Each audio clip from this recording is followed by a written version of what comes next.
That's funny. None of the cameras work. Oh, I know what's wrong.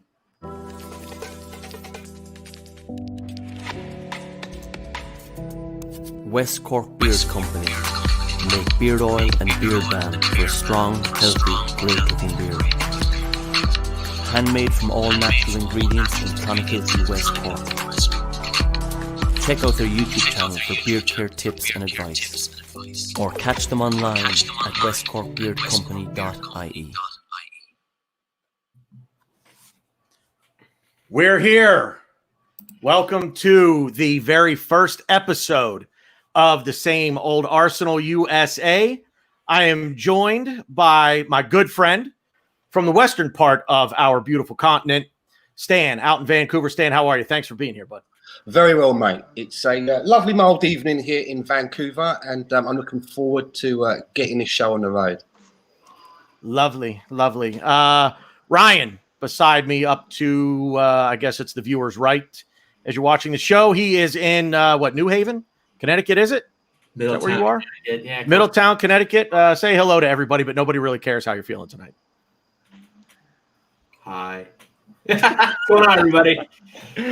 And last but certainly not least, he's the guy that's going to put out all of the fires that I'm sure we're going to create here at the Same Old Arsenal USA. From Long Island. No, you're in Queens now.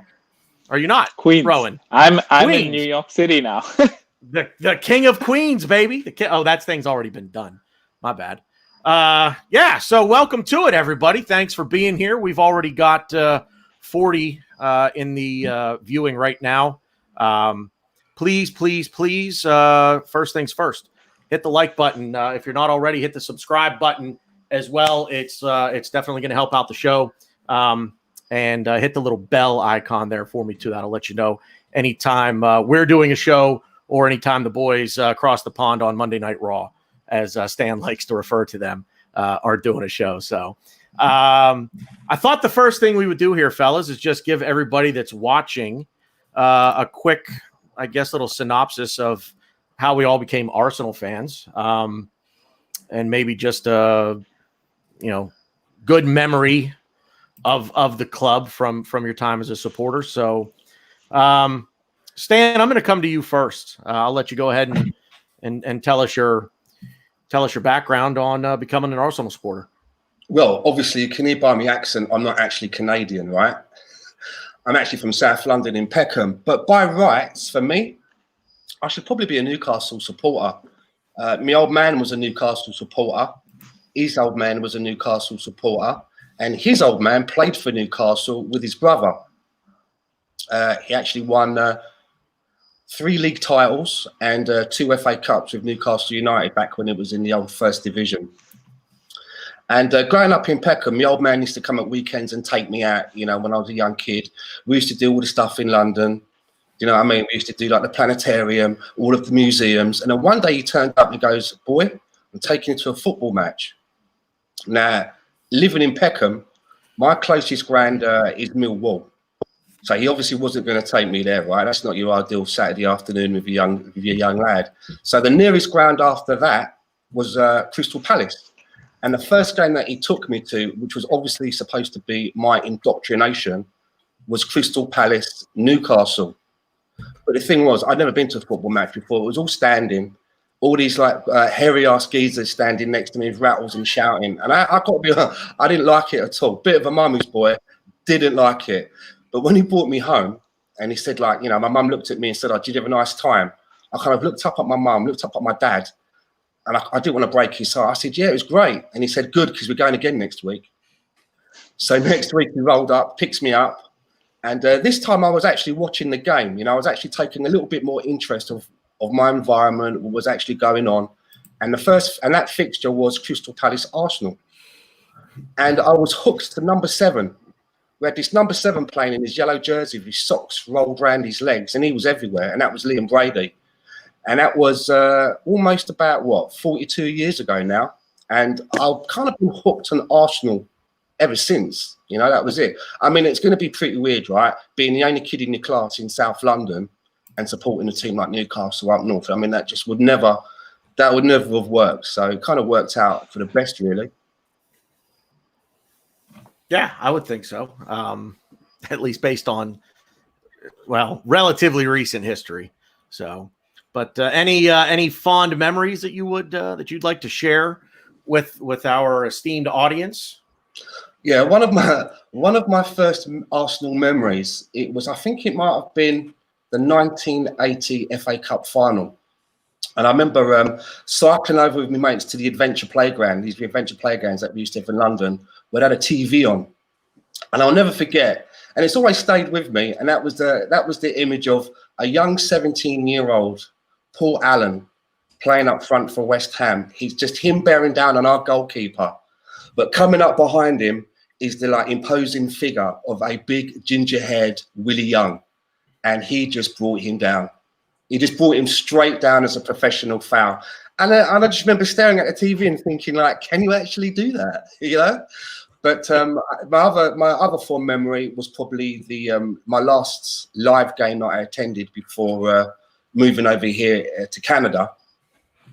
And that was the Unai Emery North London derby, the 4-2, which you was at, Tanner, but we didn't know each other then, which was a bit of a shame. That was for my 50th birthday. And I have really good memories for that because my missus, being Canadian, had never been to a football match before. So it was a great match for her first one. It had everything that you would want, and to come away with a win, that's going to be my last memory now of an Arsenal game, because it's probably going to be ages before I'm going to get to go to another live one. Nah, we're all going, all of us. If I have to buy the airfare, we're all going. Back in, though, right? What's that? I said when they finally decide to actually let us back in, right? Let all of us back in. Yes, exactly. Yeah. So, all right. So Rohan, a little bit of technical difficulty here. There he is. We got him back. Ryan, I'll come to you next. Oh boy. All right. So my story is a little unorthodox, a little weird. Yeah. I'm sorry. I couldn't resist. It's done. It's out of the way with. I couldn't resist. It's done. It's out of the way with. I swear I will not do it again. Anyways. Wow. Okay. First, so you reminded me. Gotta crack open a cold one. Okay. And I duly enough, the best way to sum up my love for Arsenal, gotta have unicorn parts. I don't know if you guys can see. Beer's called unicorn parts. I can get into that later, but anyways. So yeah, my story is a little bit unorthodox, weird one. So when I was in 6th grade, I used to play this game called SOCOM, U.S. Navy SEALs. Game was amazing. Connor, if you're listening, yeah, tool baby. Anyways, so yeah, I was playing this game, and I was in a clan called the, funnily enough, the ex-convicts. We were pretty good. There was a guy in the clan called, his name was Arsenal. And I was like, such a clever name, Arsenal, all the guns, the game is shooting. I'm in 6th grade, so I think it's like the coolest name ever. Guy's like, no, that's not why my name is Arsenal. It's because I support Arsenal FC. They're a football club in England. And that's my team. And I was like, oh, interesting, really. And me and the guy were like really good friends. We would play out in the game, even when we weren't in the clan anymore. So I was like, yeah, if I was an impressionable 6th grader, if I love soccer or football, that's my team. I'm an Arsenal man. And through the years, and I would actually watch them, pick up players. I was always a big Thierry Henry fan, even on the French national team. I have relatives that were born in France and lived in France for a while, so I've always been a fan of his. And then just over the years, I've kind of just supporting the team and more so via podcasting and just I'm just balls deep now, and so it's really it. I'm in it for the long haul. Okay, so that's Ryan's introduction. Welcome to Ryan, everyone. If you've not seen him on my show or the Ars Bros or any of the other myriad of podcasts that he does, yeah, this is our comic relief, basically. So, you're too kind. You're too kind. Rohan, the floor is yours, my friend. So Yeah, Arsenal has been, close to my heart for the past 17, 18 years now. And, growing up in India, not from England, let alone London, how does one end up choosing Arsenal? Well, the English Premier League is a big thing in India. And,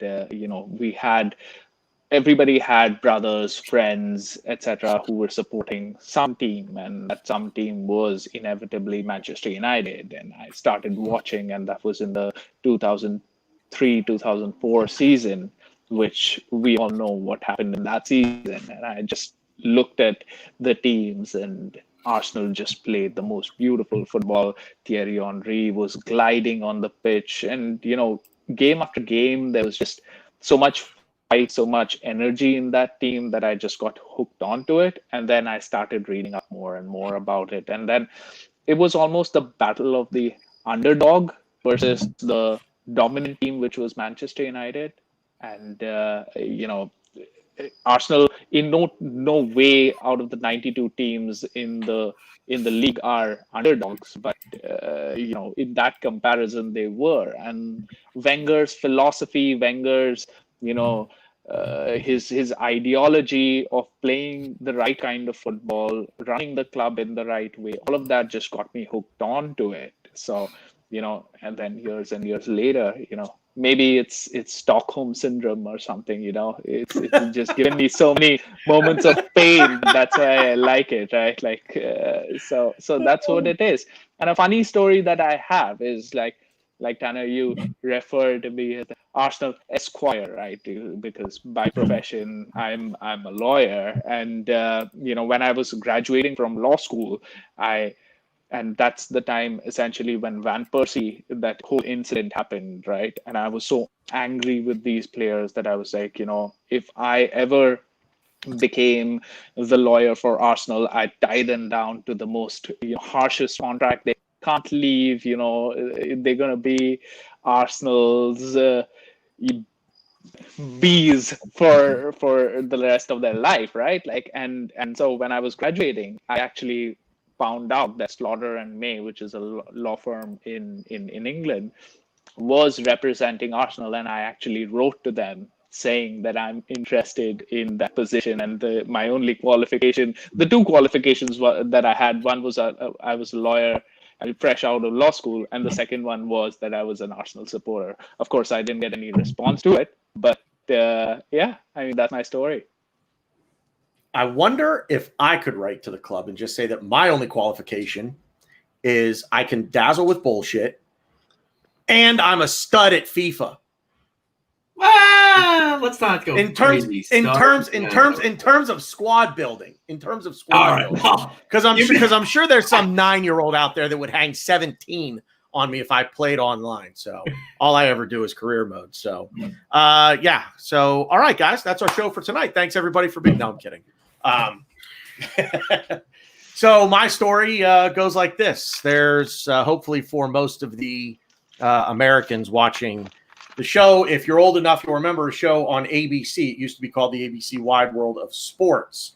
They would show various sporting events from around the world, more obscure sporting events, basically. And in 1989, it was midsummer, give or take. They showed the replay of the Arsenal-Liverpool match at Anfield, which I would imagine all of us know the result of that match. And as my grandfather tells me the story, because I honestly have really no recollection of this actual day, all he tells me is that I knew that someone was going to win a championship, and I was probably destined to be a supporter of whichever team that was going to be. And it ended up being Arsenal. He also told me that I was infatuated with accents, which is why I have Stan and Rohan on the show, because they both have accents. But no, I seriously, he did say that though. Seriously, that's not why you guys are on the show. I really don't know why you guys are on the show. Again, I'm definitely the looks, right? Because we paid you. yeah. Venmo, baby, Venmo. I got it. No, but so at some point, my grandfather tells me that I realized that someone was going to win a championship. I was pretty much destined to support that club. my grandfather at some point in time after that actually wrote a letter to Arsenal, basically explaining that his grandson had become quite a fan from watching them beat Liverpool. And he, to this day, does not watch, could not care, probably can't spell soccer, as it were. But the club responded in kind to him with a jersey and a scarf, both of which I still have. The jersey doesn't quite fit. I have grown a little bit. Unfortunately, not that way. It's more that way. But I do still have the scarf, as a matter of fact. It is put away for safekeeping. Maybe one of these days I'll break that bad boy out because it's pretty old. It's a nice little memory. So that's pretty much my story of how I became an Arsenal supporter. But that's Arsenal, isn't it? Always remain classy. Who does that? Yeah, and just real quick, I'll kind of finish this thought up. I couldn't, living here in America at this point in time, there was no internet. I mean, there was no internet anywhere, let alone, here in America. So watching them was completely out of the question. There was absolutely no way that was happening. The games just weren't broadcast here. And finding scores was even more difficult because they weren't exactly published in the newspapers, but there was basically, and I'm waiting. I know that Mike, the Gooners Pod, is going to make a comment on this. And if he doesn't, I'm going to be immensely disappointed. But there was a phone number that you could call. It was like $4.99. It cost you $4.99. It was a flat rate. It wasn't $4.99 a minute, but it cost like $4.99 or something. And it would tell you, for the NFL, press 1, for Major League Baseball, press 2, blah, blah, blah. You had to get to like the 7th option before it said soccer. And, but you would click that and it would give you the scores. And so my grandfather would let me do that once a week. So to get the score, when Arsenal sent the jersey and the scarf as well, they also sent a schedule. So my grandfather knew when they would play. So basically he could tell me when I was allowed to call that number to get the score of the game. So the club, by sending these things to me, made me a supporter. But my grandfather also has a very, very, very large part to play in this. And I would absolutely love to take him to the Emirates sometime if he had any desire to actually go, and he doesn't. So London is different, but actually going to watch a game, he could not care less. So that's it. And I think we did pretty well there, fellas. We kept it under 20. And we were talking last night when we were going to do this, and it was like, we might go over 20 minutes. When you just told the end of your story there, when you said I'd love to take him to the Emirates one day, and you went, but I thought he was going to say he's dead. Sorry, and then you went. He said he just doesn't want to. So, all joking aside, thank God, that's my guy, man. My grandfather is. Relieved. Don't get me wrong, I was relieved that he didn't go down that way. Man that's just had a that we get here. Yeah, man just had a pacemaker put in. So about a month and a half ago, he walks his dog 3 times. Well, let me rephrase. The dog walks, he rides the tractor. But I call him every day. I talk to him almost every day. And every time I talk to him, like, hey, what's up? What's going on? He's like, I'm out here trimming my hedges. The other day, he was walking a dog. Well, again, dog was walking. He's riding the tractor. He's coming down a hill across the street from his house. Tractor tire falls off. Just falls off. So tractor sat in the field across the street. He runs out, runs his errands, and gets the equipment that he needs to go fix his tractor. 85 years old, and he's out doing that stuff. So for the most part, he's in pretty good health and still kicking at 85 years old. So enough about my life story, my grandfather. If anybody has any questions, don't ask. So I asked, we do have an intro, and my dumbass forgot to play it. I was so worried about trying to be funny after the 30-second countdown. Play it now. Oh, you like it. Tony, I thought Tanner's story was going to be Weekend at Bernie's style. Oh, wow. God. Wow. No comment. Jesus, Tony. You know what, Tony? For that comment, you know what happens when you make comments like that, Tony? Do you? You know what happens, Tony? Anyway. Tony is the first to make the list. I had to make the list. Yeah. First, of course he would be the first one. All right. So everybody wanted to see it. So here, I'm going to play it. It's not very long. It's about 14, 15 seconds. So here is the intro. You will, I promise, see this at the beginning of every show going forward. Here it is.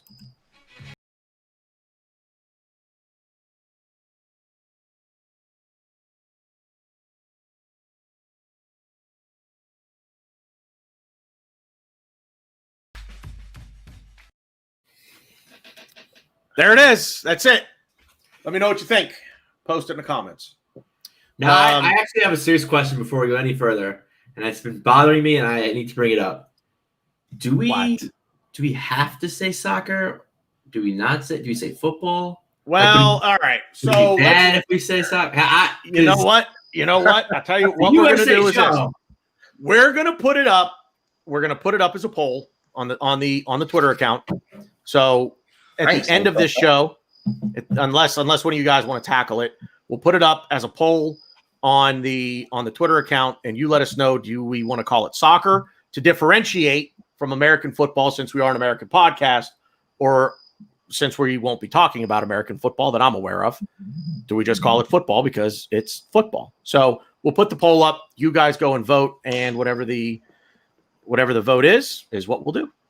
But right, viewers, beware. Viewers, beware. We might be talking about hockey sometime in the podcast. God, yeah. No American sports are off the table. We've already discussed this. Wrestling and American sports. But I also want everybody to understand that Ryan's favorite American sport is pole dancing. I told you that in confidence. Thanks. No, you didn't. Megan told me that in confidence.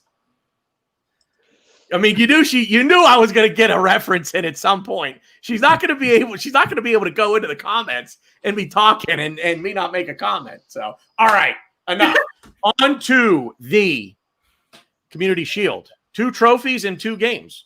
Just before you go there, Tanner, we've had a super chat in from the Colorado Gooner. He's got a message there. You want to put that up? I missed it. There it is. Got it. Nice. Cheers, brother. Being an Arsenal fan from the U.S., it is a bit of a gut punch that Pulisic went to Chelsea. Cheers on the new channel. Thank you, Colorado Gooner. And yes, it is a bit of a gut punch that Christian Pulisic, as an American, did go to Chelsea. It's very bittersweet because although there are times that I do root for Chelsea, so in those instances, it's nice to be able to root for them. So obviously, we get to root for Chelsea, I guess, depending on where you come down, at least. I mean, we get to root for them at least twice a year.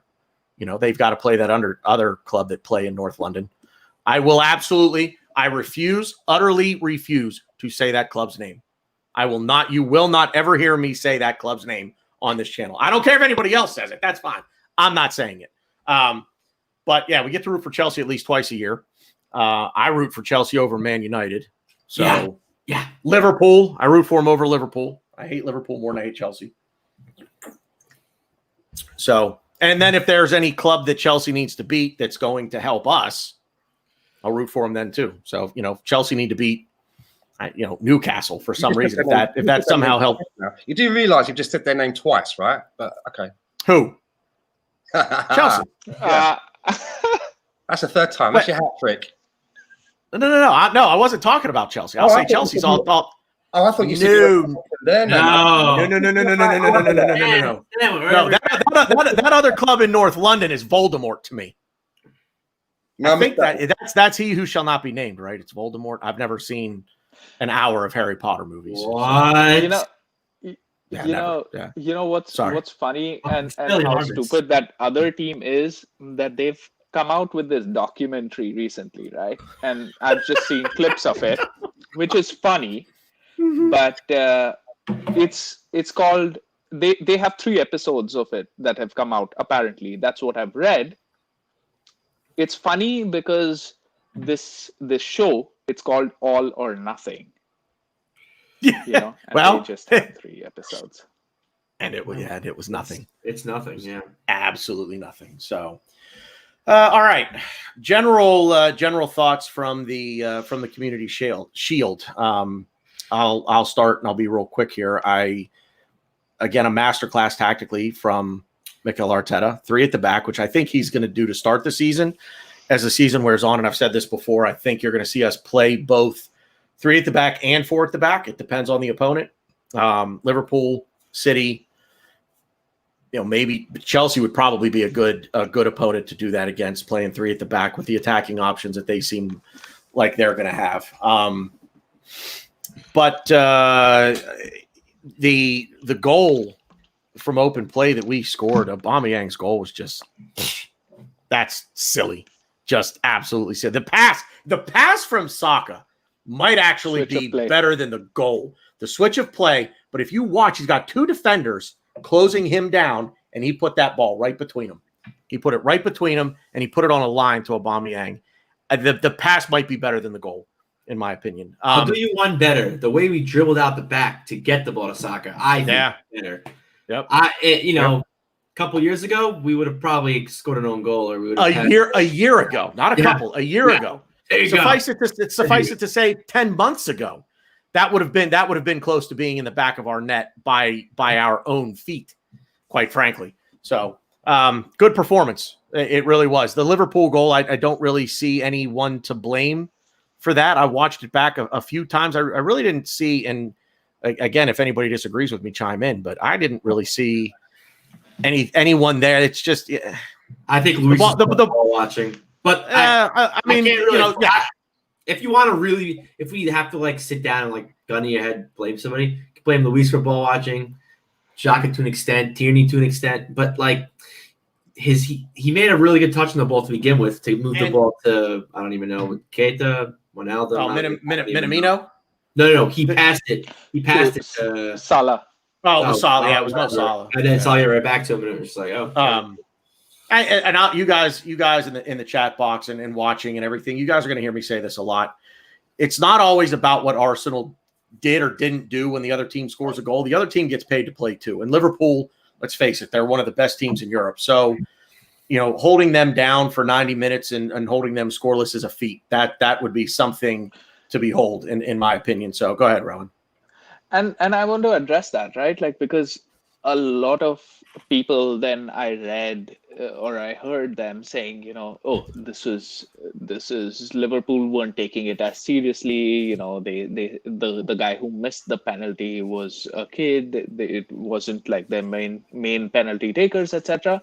But Liverpool did have a stronger squad than us going into the game. The first, starting 11, the front 3, all of them were playing. We didn't have Lacazette. We didn't have Pepe. We didn't have Ceballos. We didn't have a lot of guys in the team, and there were guys who had one training session before that and who were playing. David Luiz hadn't trained at all, I don't think. One day. And it's not mean feat to go in there and to play like that. And I don't think that there were too many moments. It's not like we were holding them off at 1-0 and just being, just under the cosh the whole time. Mane had a couple of good chances, but Martinez did well, as he has been doing for the past months. And he did it again. And he's also paid to be on the pitch, right? So he's got to, perform that. He did that then. But apart from that, in fact, in the first half, we could have had one more with Nketiah and the chance that he had.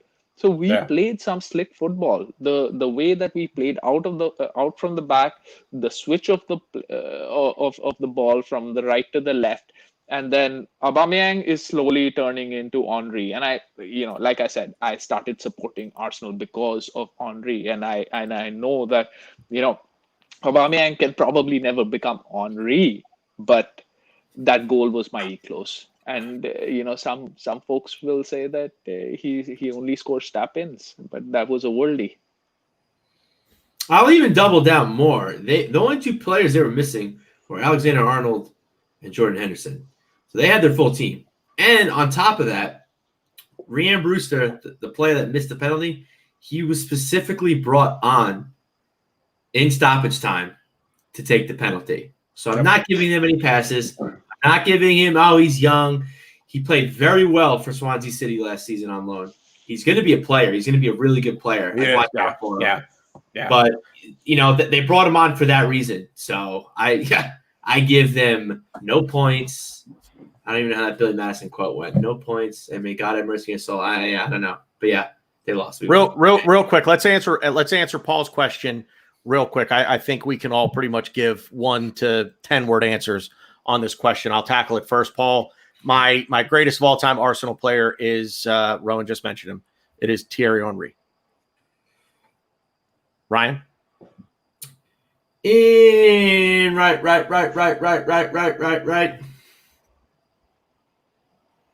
Stan? Well, you know what? I can't just pick one. There's 2. It depends on what day you ask me. Ask me today, I'll probably say Thierry Henry. Ask me tomorrow, you might get Dennis Bergkamp. I just cannot split the 2 of them. And it was an embarrassment of riches having them both in the squad at the same time. So I can't just give you one. It's those 2 depending on the day. Rohan, I thought I heard you say same, but to me or to Ryan, were you saying that?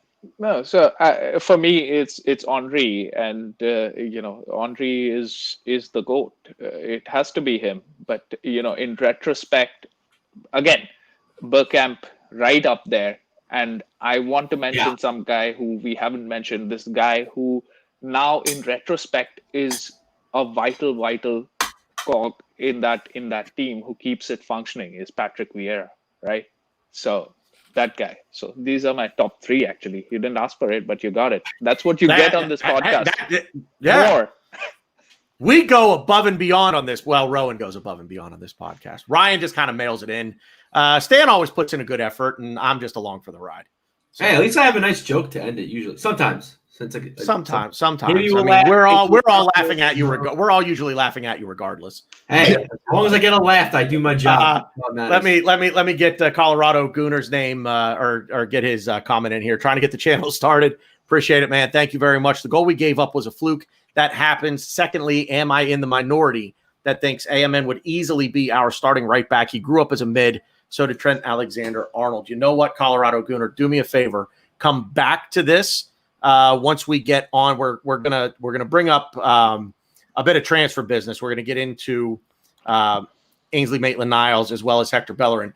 Bring that back around for me. Obviously, it doesn't need to be a super chat next time around, but bring it back in the comments for me, just so I remember to give you another shout out. Oh, don't worry. Thank you. I will not forget. Ryan's not going to forget. I will not forget. Thank you very much, Colorado Gooner, for that. We really appreciate that. Thank you so much. Stan, I think I kind of left you out on your thoughts of the Community Shield. So go ahead. What I really liked about that game, and it's something that I'm beginning to see a lot of now with Mikel Arteta, I'm starting to see fluidity in the team. I've never really been a fan of 3 at the back or 5 at the back, however you want to term it. But watching that Community Shield, it's more that we're on a 3 at the back when we're off the ball. When we get onto the ball, everything kind of shifts over a little bit. Tierney comes out of the left centre back position. He goes more into the left back position, and Ainsley Maitland-Niles, who was playing as the left back, he shuffles into the middle now to make that extra man in the midfield. And I'm loving that because the versatility of somebody like Tierney to come into the team, and sometimes it almost looks like in a game, and I'm not being biased because he's Scottish and I have a Scottish background, but I do want to be future captain, but it almost looks like sometimes he's playing 2 positions in the 90 minutes. So I'm really loving the fluidity and that pattern of play that brought up for our goal. If you see how deep El Neni was, he was almost on the goal line himself when he passed the ball back he cut it out to Bellerin, and the pass from Saka to switch the play, to get it over there and to get it onto Aubameyang, who still had a lot to do to put that away. And I don't want to hear anyone else on Twitter saying that Aubameyang only scores tap-ins, because that wasn't a tap-in. No. We get to one. We got up to about 77 minutes at 1-0 because we scored that goal fairly early on. It was about 12 minutes or so when we scored. 12 minutes, yeah. 12 so minutes. I thought that we'd done really well to hold out as long as we did, considering that we had far less preparation than Liverpool did. And to what Rohan was saying about, Liverpool didn't really turn up and this and that, they had a far more preparation. They went off to Austria and had a little mini pre-season camp and had more games under their belts. And obviously, after what happened towards the end of the season, with Liverpool, in the FA Cup, don't tell me that Jurgen Klopp didn't want to get a little bit of revenge, just a little bit of revenge. And both of those teams, it's your first game before you go into the season. So if you win it, it just gives you a little lift. It gives you a nice little stepping stone. And now we have something that we can build on, something that we can work on going into that first game with Fulham. I mean, the biggest piece of evidence is that, Virgil van Dijk had a nasty gast on his forehead, and he still played. He still played this game when he got a cut and he was substituted in midweek. This meant something to them. We took it away from them. We have to give ourselves some credit. I know that, and nobody take this that we're saying that Arsenal is now the best team. It's going to win the league. We're going to win the Champions League. No, we know where we are at. But credit when credit is due. Those 90 minutes, they were great. We really played against one of the best teams in Europe, and we kept them out. We beat them. I can't say it any better, man.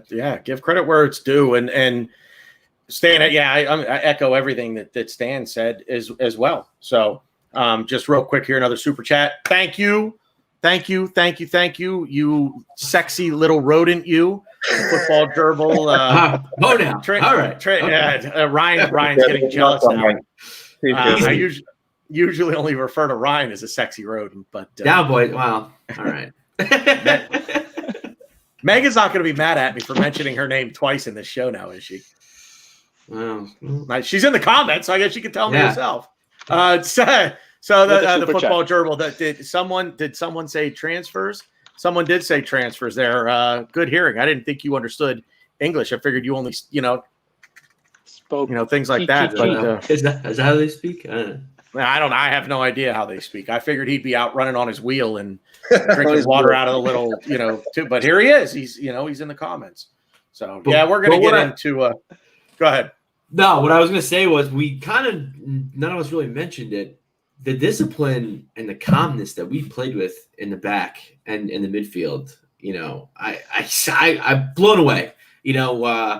Seeing the starting 11, seeing the center midfield of Xhaka and El Nene definitely didn't boost me with the most confidence role, I'll be honest. Did you just say El Nene? El Nene, yeah. El Nene. Wow, I did. Watch him, El Nene. Hey, blame the American accent. Just blame the American accent. Anyways, so I'm one of his biggest fans too, and I'm not going to say his name again because I'm going to butcher it. But I wasn't excited. I wasn't confident, as they say. But it just how calm we were, and that's the thing that our midfield did. They maybe weren't the best. Yeah, nice. But just so calm. Yeah. You just gave me that idea. That was going to be my next tweet. That's my fiance. And that was going to be my next tweet. This today. Oh, by the way, today marks a year. Tremendous. Marks a year since I proposed to her. A year gone by. Maybe think it twice. Literally 1 year to you guys have been engaged for 1 year today? 1 year today, yeah. Wow. So yeah. Wow. It's been a treacherous journey. No, I'm kidding. I'm still waiting for Megan this day to remember when you. You may see her come in the back and just beat me up. So if my camera goes off, man, you just mentioned the 1 year anniversary of your engagement. She ain't coming to beat you up. No, but so I'm excited because our weakest point all season was the midfield, and oh my God, to use my middle name. Anyways, the master class. I don't even want to say master class because sometimes my Spanish teacher in 8th grade, Miss Evasionada. I hated Spanish. I was terrible at Spanish, but I had fun in her class. So shout out to Miss Evasionada. But she always taught us kiss Keep it simple, stupid. Well, she taught me it because I guess I was the one that was stupid. So yeah, keep it simple, stupid. So yeah, and that's what our midfield did. We just kept it simple, didn't rock the boat, and here we are. A really good performance from it. And yeah, obviously our defense. Holding, AMN had Mane in their pockets. He couldn't do anything. Holding impressed me so much. Before this game, there was talks about. I don't want to get too into transfers, but there was talks about him going out on loan. But after this performance, I mean, I don't know. We'll see. Can I just talk about El Neni there as well? Well, El Neni's name come up, and about 2 months ago, I was having a chat with Claude over there, right? And they ripped me when I was talking to them about El Neni. They ripped me one because I was saying back then, I said, look, he may only be, let's say El Neni is only 70% of some of our better footballers. He at least gives you all of that 70% every single time. Yeah. Yep, absolutely. I honestly think as well that, in the same way that we shuffled off Coquelin to Charlton on loan because we thought that he wasn't good enough, when the going got tough and we ran out of bodies, we had to pull him back. And he rose from the ashes. And there could be a chance that El Neni could be a good stopgap while we generate some money, and maybe in a window or two, he can still play a part until we can maybe bring in someone that's better. Yeah, I mean, go ahead, Rohan. Go ahead. No, absolutely. El Neni isn't the guy who's going to make you fall in love with football. He isn't the guy who's going to make you start, supporting a team. He isn't the guy whose name you're going to have in your back. But Speak he for is yourself, the guy. Ryan. I might. You know what you're going to get from him, right? I remember him signing from Basel for $5 million. He's a $5 million player.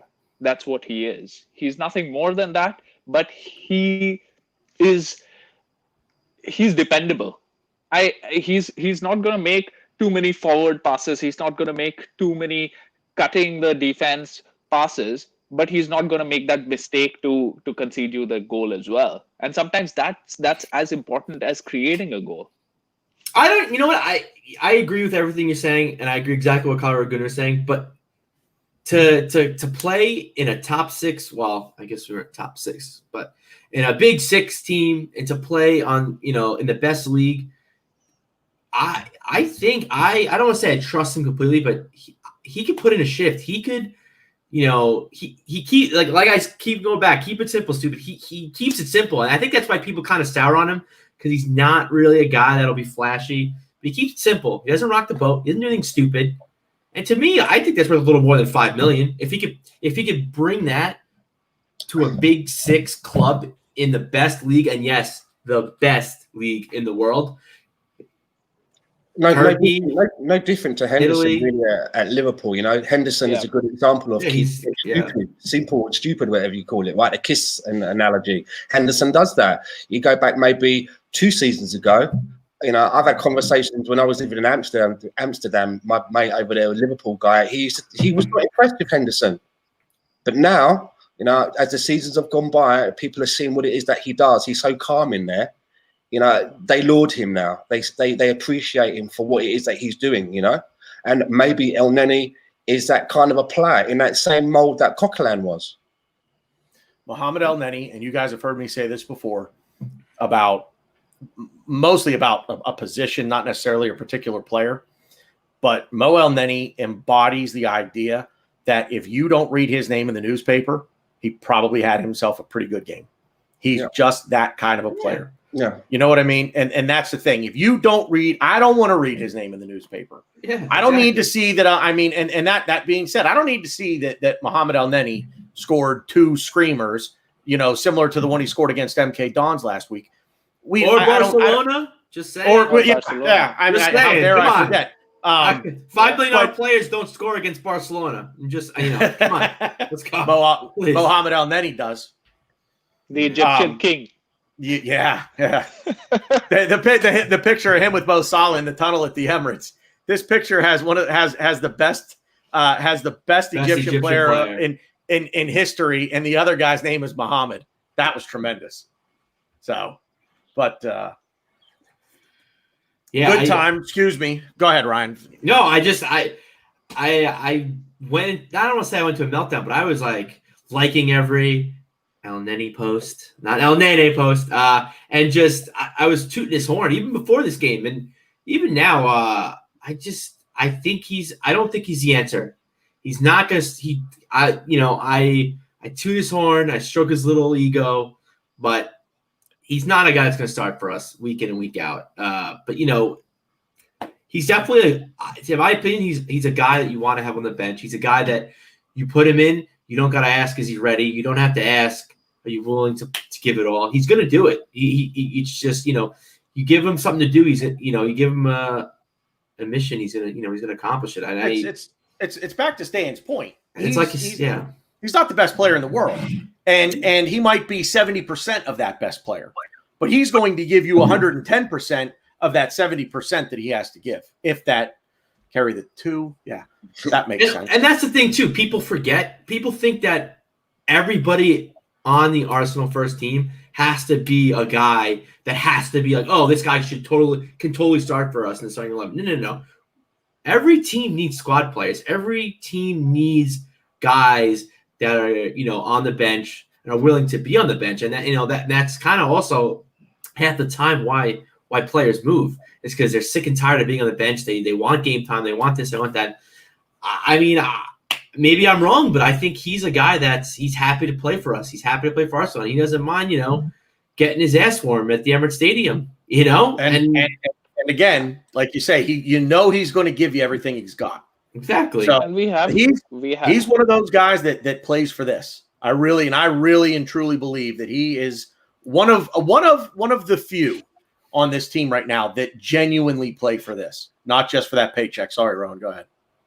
No, and if you've just got to remember that we have wonderful trips to Belarus and to Azerbaijan, etc., coming up, right? And you need this guy who's gonna play there. And nobody's saying that he needs to play in crunch matches against Chelsea and City, etc. But the first stages of the League Cup, the FA Cup, the Europa League, you need guys like Elneny who need that that means less than what it is. But you need depth guys, because the fact of the matter is that those are the guys that are going to carry you through, maybe sort of the doldrums of the games that I'm going to use a name that I don't think he thinks this, and that's Aubameyang. But Aubameyang a player of his caliber or his stature may look at, West Brom, since they just, since they're newly promoted, may look at that match and say, okay, it's West Brom. You know what I mean? I'm not saying Aubameyang specifically and then comparing him to Elneny, two completely different positions, obviously. But Elneny's the kind of guy that you say, you know what, you're going to get the run out in this game against, the squad from Azerbaijan or, Belarus or whomever it happens to be, in the group stage, and we've got to go to the far eastern reaches of Europe to play this game. But there's Mo Elneny, who's going to pull that jersey on, and he's going to run through a brick wall for this club every time he does. He'll probably arrive in Azerbaijan ahead of the squad a day early. Right, ready to go. He'll be on the field, ready to go 3 days beforehand. And then finally the rest of the team comes out of the tunnel, and he's like, where you been? You guys so long. Yeah. Elneny has not got this much love even at Arsenal. He's got to sponsor the show. I don't think Mo Elneny's going to get this much love on any 15 minutes talking about Elneny.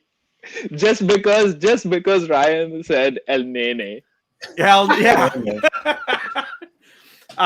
Yeah. So Megan said, and Megan, don't hate me for this, but I'm not going to scroll back up through these comments to find it. But basically, you got to pay for that, Megan. Wow. Okay.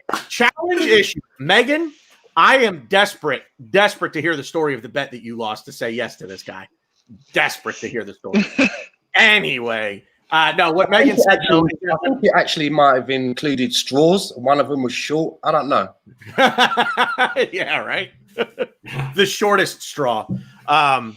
If and when Mohamed Elneny scores his first goal of the season in any competition, Ryan has to whip an El Nene, and I don't know what that means. I've heard it, but I have no idea. I don't know what it is either, but I'll do it. I think she's going to teach you, and then she's going to record you doing it, send it to me in a 30-second long video, and I'm going to play it. And this, my friends, is what we call a segue in this business, because I have one more short video that I would like to play for you at this point. When El Nene does score that goal, a father says it's a 25-yard screamer and all. Ain't going to be no tapping.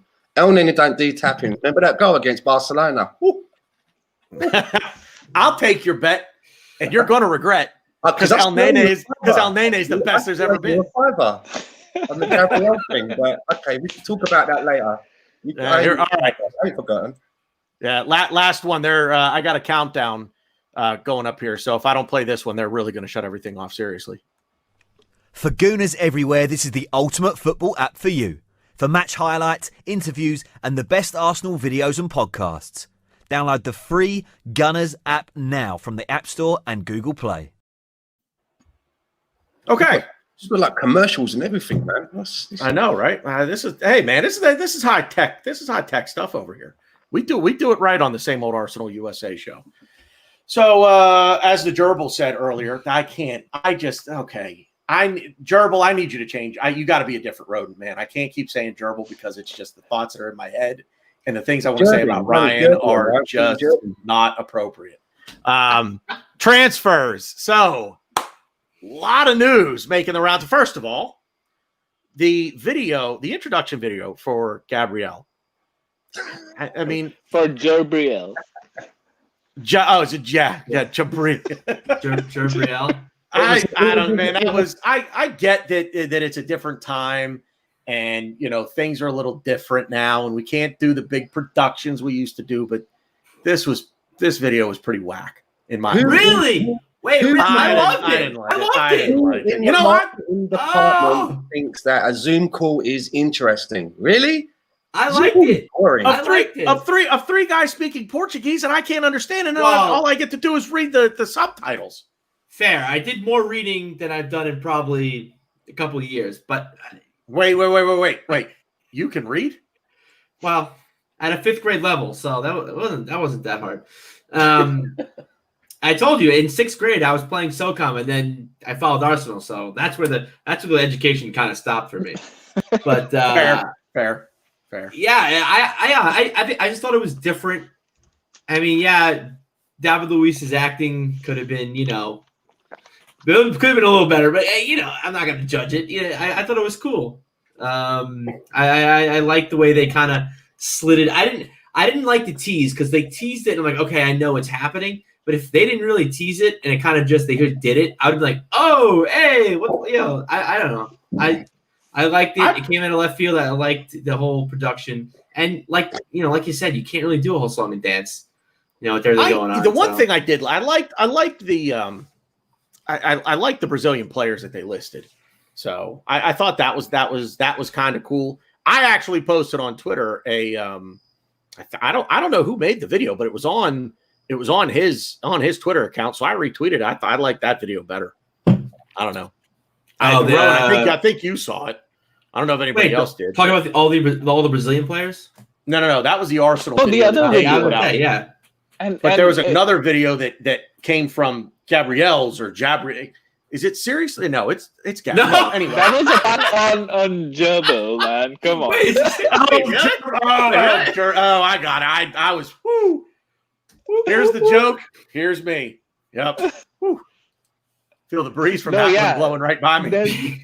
There's no way that he did a better video than Arsenal, right? Did he do that video that video that you're talking about? I didn't see it. That was I don't know. better I don't know who than did it, the Arsenal video. I thought. Yeah. But yeah, we finally signed a center back. I mean, that's a position that we needed. A 22-year-old who is probably going to be our mainstay for the next years. We've signed a long-term contract now. The future looks exciting with Saliba and with Gabriel.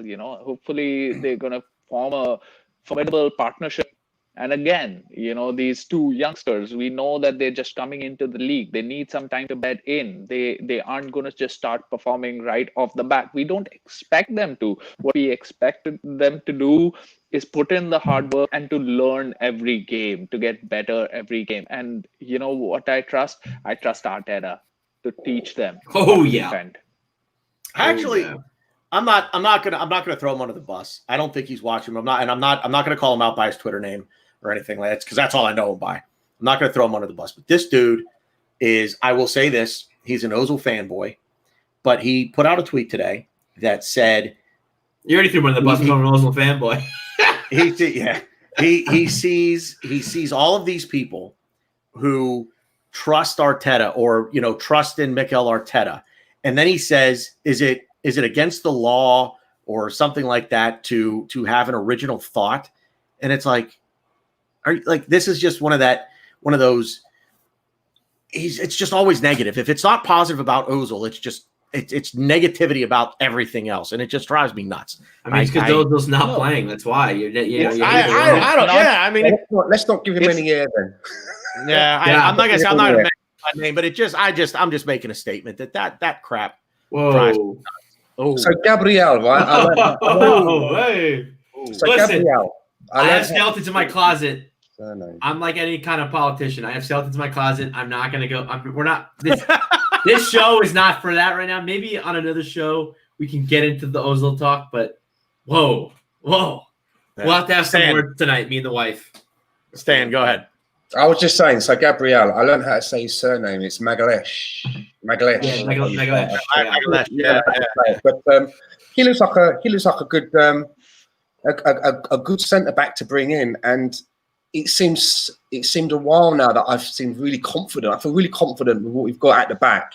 I mean, Saliba is 18 years of age, but watching him play in that friendly, and it's only a friendly, but I mean, he looked really assured. He's a big guy, but he's also got a lot of pace on him as well.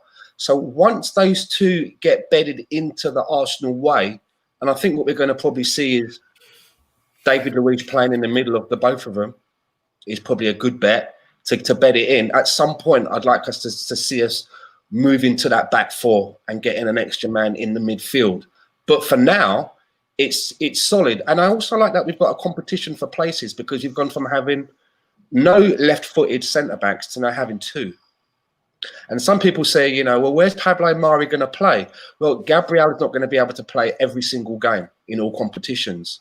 So when he needs to be rotated, we've got another person that can slot straight in who plays off the same foot. Who knows? Maybe for a while, Mari is the one that starts and Gabriel is the one that takes a little bit of time to bed in. But it's nice that we have these options, because usually we don't have these options, and we're putting left backs in at centre backs and defensive midfielders in at centre backs. Now we have an array of players, with an array of skills. We should be good if we can just get what's in front of them sorted. I think it would be good for it will bode well for us going forward if we can get to that next step, because we've never really corrected that part of the team since Gilberto for me. So let's see what happens. Yeah. Oh, speaking of, we as we were doing our little intros there, and I completely forgot to give up my Arsenal memory, but I'll give it real quick. It was Lucas Torreira scoring it. It was because you don't have any. No, I'm kidding. I have one. I actually do have one. I just real quick, mine, and I swear I'll make it quick. It was Lucas Torreira's first goal that he scored in the North London Derby back in December of 18. The game that Stan and I were both at together, but we didn't know each other then. But that was that I would say right now that either that or just my first game ever, and it was against West Brom, September 25th of 2017. 2-0 win on Monday Night Football. Wait, Tanner, scored against who? Who did he score against? Who scored? Who did Torreira score against? The scum. I tried to get you to say it. I tried. All right. I want to bring in Colorado. Colorado Gooners going to pay our electric bill this episode. I tell you what, man. If you don't come back, boy, we're gonna be hurting. I don't know what we're gonna do here to pay. We should probably have enough now after this show that we can all go out and have a Big McDonald's or something like that. You know what? I think he's given us enough. We could probably have a pint with the Big Macs at this point too. Ooh. So, Colorado Gooner, thank you very much. Again, it is much appreciated.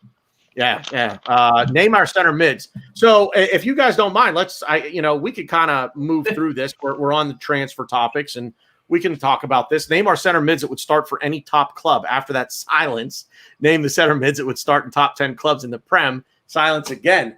As of right now, wow. I'm gonna go for a far, like the farthest shelf and reach real high, and he hasn't played center mid for us, but I could amen. I think if he, as a player, I think he could definitely be in a top club. But again, his performances for us that have been really well, whereas a right wing back, left wing back, and even right back. So I know it's a reach, but I would go so far as we're talking the top 6 now. Top 10 in the Premier League. I struggle. I'll put it. I'm going to give it this caveat. It depends on who's in that top 10, because Granit Xhaka could crack into some clubs starting 11s. It just depends on who they are. If I don't know, Leeds could Leeds crack the top 10 and okay. Yeah, exactly. Yeah, I thank you. That's exactly what we needed right there. I'm done. Come on. So I agree with what the Colorado Gooner is alluding to. For a while I've said that that we. Our biggest problem now is not defense, but it's the midfield. And we try to compensate for that mistake, for that lack of midfield in every other place, right? Lacazette has to drop in deep because we are playing 2 in midfield. We have to play 3 in defense because nobody can protect the defense there. We don't have enough bodies. If you remember in the FA Cup, the only 2 players that we had to play in center mid were Ceballos and Xhaka. There wasn't anybody else who could play there. So, for me, midfield is the big problem. And, for all of the great things that we've been doing, winning the FA Cup, all the positivity of winning the Community Shield, etc., I think that we need to address that midfield. Otherwise, it's going to be a long, grueling season. And I'm sorry to bring a downer to the show, at this moment, but we're past the hour now, so we've got to get down to business, and we have to. And I'm not saying that we go all hell loose on the club. That's not required, because there's time left. I'm sure that Arteta has assessed it. For me, I've said this before. I want someone like, I don't know why we aren't going for, let's say, a Thiago. Not saying that he wants to come here or we could get him to come here. This is his last big contract. But Liverpool are haggling over 25, 30 million for him. 30 million, he's a steal, someone like him. Partey, for how long did we hear that he was going to be coming to Arsenal? And then it's been so long that the links have sort of dried up now. We got to do that business because midfield, if you run the midfield, in most games you're going to win. But we aren't doing it right now. We're just bypassing it, and we have to address that area. Yeah. Let's real quick here, Mr. Boblex, and thank you very much, sir, for the kind donation, in the words of our fearless leader, Craig. But thank you very much, man. Really appreciate that. Fellas, if you could have any transfer, regardless of price, who would you have? Easiest question in the world. Sorry. I am going to, and Mr. Boblex, do me a favor. I'll say specify in the comments for me. Are we talking like current players? We're not talking all time. We're talking current players. Yeah. Maybe, that are rumored to be going somewhere. So I think that's the way we're all going to answer this question. So Ryan, go ahead. You said easiest answer in the world. So hit it. I know I know these three gentlemen sometimes have to shut me up about it because I keep going on and on about it. I know it's not going to happen, but my top transfer would 150 million% be Jack Grealish from Aston Villa. He is the perfect player that we need in our roster. He's a captain. He'd be kind of a dick, which is exactly what we need, which is why I like Dendouzi so much. But he kind of took the ball and ran with it, and then ran home, and then ran to his uncle's house in Florida, and we don't even know where he is anymore. But so Jack, he can play the wing, he can play in the middle of the field, he can create chances, he puts a shift in, he fucking goes in for tackles. I don't even know what he does. I don't think he plays goalie well. I think he's kind of on the shorter side, but he is. We're getting into him, man. Don't worry. I will get to him, man. Don't worry. I still have him in my brain. But yeah, to me, Jack Grealish, it's a no-brainer. He's young. He's only gonna get better. I don't know how much time that we're gonna be talking tonight for, but I could probably take this into tomorrow and talk about how much I love Jack Grealish and how much he makes our team better and how much I want him in this team. But yeah, he's probably way too expensive for us. Anybody else? I have my answer. Anybody else? Oh, and he's English too, which is good for like homegrown players and stuff. Yeah, the one that I would probably go for, and I'm going to keep it realistic. I'm not going to talk about the Mbappes or the Haalands of this world, but realistically, is the player that's just reportedly gone to Man United for a fee of only 40.3 million euros. Donny van der Beek for me would have been. That was it. I saw 45. Wait, I saw 45 million pounds. I saw 40.3. I don't know. But you said euros. I don't know if that was pounds or euros. I can't remember. Either way. Yeah, sorry. Either way, right? It's a steal. And when I look at reports that it was Dennis Bergkamp, there were a few clubs that were circling, and it was Dennis Bergkamp that kind of like advised him and pushed him towards Man United. If we had been in there, surely Dennis would have had a word in his shell to get Donny over, and surely Dennis could have had a word with the Ajax board and vouch for us so that we could have one of our famous Arsenal deals. We put a £5 down now and we pay £10 a week for however long it takes. But yeah, that's the one. You guys know how much I love Donny van der Beek, and I thought he'd always look good in red. I'm just gutted that it's going to be United's red. So the other one, if I can sneak in one more that could still be on the cards, that's started to come up, and one that I've been talking about since the beginning of the year, is Edouard from Celtic. If we could shift on Lacazette and use the money from Lacazette to bring in Edouard from Celtic, I think that we'd be really set, because I think he's got everything. He's good in the air. He's got good technical ability. Do you know what I mean? He's good in the box, but he's also good at sort of like tapping the ball off, running around the back and picking it up and scoring. He seems to have everything. So that's where I would be going for, Mr. Boblex. And he's echoing the sentiment on your price, I believe. I think that's what that's for, Mr. Boblex. So. That's a steal, right? That is a steal, because it's what 36 million pounds. It is for him for Donny van der Beek.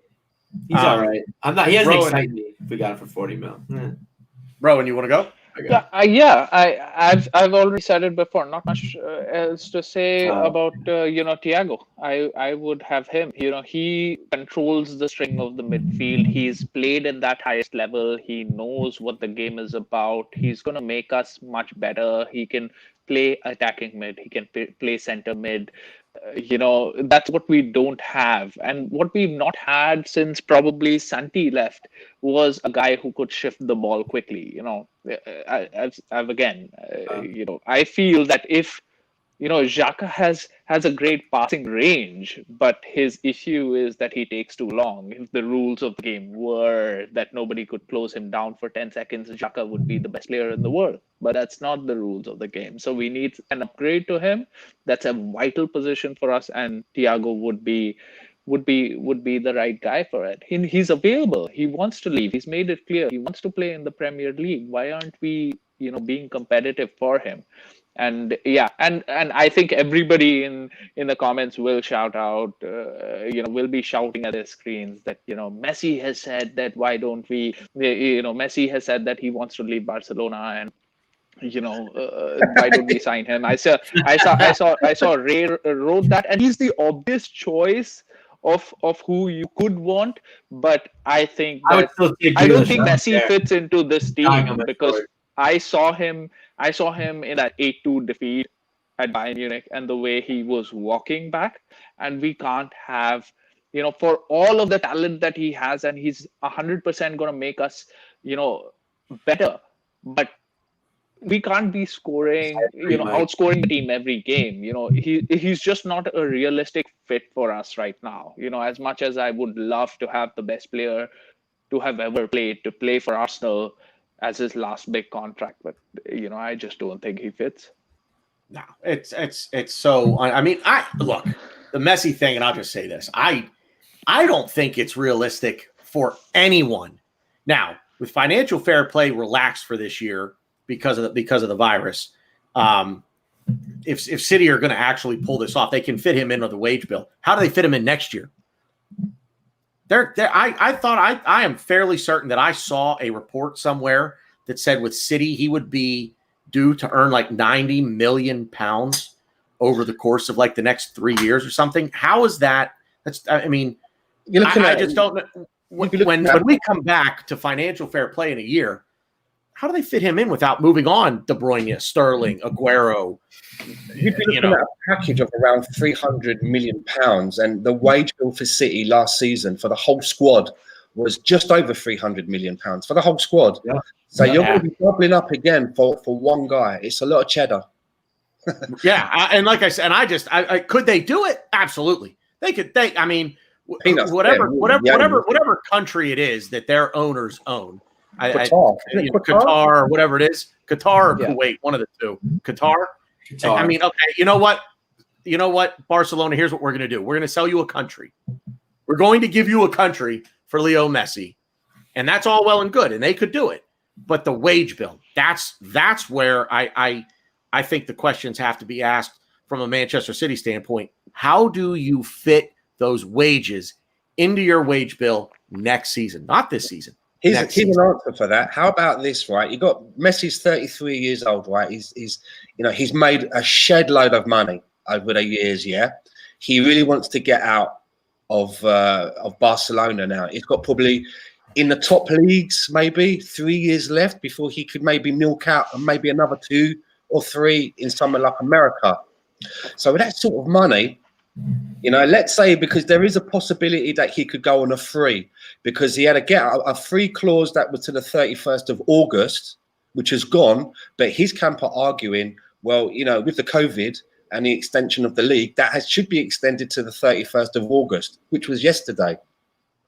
So what if you're Messi and you get that free, maybe a nice signing on fee, and then you say to Man City, look, I just want to play football. I've made all the money. Just pay me 150 grand a week. That will pay my bills. I can live on that. You never know. With the sort of money that he has, you don't know. You just don't. I mean, how much more money does he need? Really? So, and I feel again, this is all financial without pricing himself engineering out of the market and pricing himself out of the job. Sorry, Rohan. Right, and this is all financial engineering and how you get the contracts in, right? And I don't want to get any technicality in there, but a hypothetical is that you pay him 100 million for this year, and you tell him that the next year I'm going to drop your wages to what I can support my whole squad with. I have paid you essentially for 5 years in this 1 year. Next year onwards I need to have my team in there, and this puts Man City on the map. Imagine signing Messi for Manchester City. That is a statement. Yeah, that's what it's about. Let me come back to Mr. Boblak's question about the transfer, regardless of price, and I'll keep it realistic. I'm big on Husam Aouar. I like all of you guys. I think made good points and brought up good players, and I think we'd be happy to have any one of them in the squad. I'd be tickled pink to have Jack Grealish come in here, or Donny Van de Beek, or Rohan. I'm with you on Thiago Alcantara, big time. That's a deal that I'm telling you right now. Given the rumor of what Bayern want for him, which was what, 23 million pounds, pay it. Yes, done. Pay him 25. Like, Yeah, and like it's all talk that Liverpool's in the driver's seat and he wants to go to Liverpool. We beat Liverpool twice. We just beat Liverpool twice. Get here. Come on.